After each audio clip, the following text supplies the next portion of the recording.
धन्यवाद सबिनी महांती महोदय, पूर्वतन सभापति भारतीय जनता पार्टी, राज्य सभापति, मंच उपस्थित अन्य मित्रमंडली, विशेषकर मो पाखरे उपस्थित अच्छा डान साइड्रे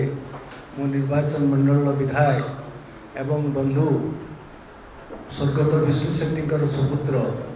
सूर्यवंशी सूरज महोदय एवं सेपटे अच्छा पटकू श्रीयुक्त अभिमन्यु शेट्टी भारतीय जनता पार्टी भद्रक लोकसभा सदस्य एवं ता पाखक बसचंती सत्य पंडा और परम बंधु जितेबाला बीजेडी बीजेपी मेंट होता प्रथम होता से समीर मन थी चंपुआ निर्वाचन मंडली विजयी भाग पड़ता से मुरली शर्मा बंधु सान भाई मोर जो सेपटर बसचंती सत्य पंडा मु आम चंपुआ निर्वाचन मंडली काम करूँ। आज जिते से मोर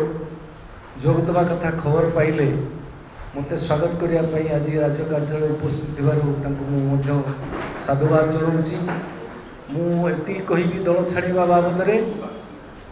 जे घर कहीं नुहे पीढ़ार कुआ बसई दौना या अर्थटी आपण मैंने बुझीपे कि निर्दिष्ट राजनैतिक व्यक्ति गोटे कोटेरी करी आमदानी नेता नहीं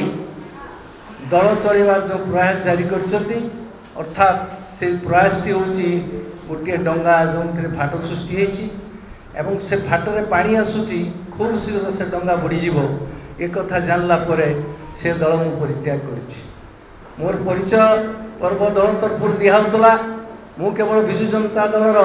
राज्य संपादक नुहे राज्य परिषद सदस्य खदी बोर्ड सदस्य एवं सर्वोपरि विजु श्रमिक सामूहिक जिला सभापति ठार आरंभ कर 12 वर्ष धरी प्रकाश पाउथुवा एक दैनिक खबर कागज मंतव्यर मुझे मुख्य संपादक।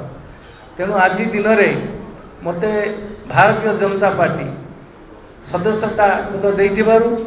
मु समस्त नेतृवृंद विशेषकर राज्य सभापति मनमोहन सामल एवं अन्य नेतृमंडली एवं विकसित भारत जे सब बेले स्वप्न देखुं एवं कार्य कर किए नुहति भारत वर्ष प्रधानमंत्री को कृतज्ञता जनाऊँ। आम आशा करुँ काश्मीर 370 धारा उच्छेद परी आहरी ऐतिहासिक कार्य एथर निर्वाचन जितला पर से पदक्षेप ने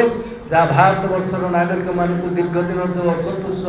से असंतुष्ट दूरीभूत हम अधिक कहबी आज ये कही मोर वक्तव्य शेष कर। जय श्री राम। जय श्री राम। दिनलिपि लाइव को एबे ही लाइक शेयर सब्सक्राइब करंतु।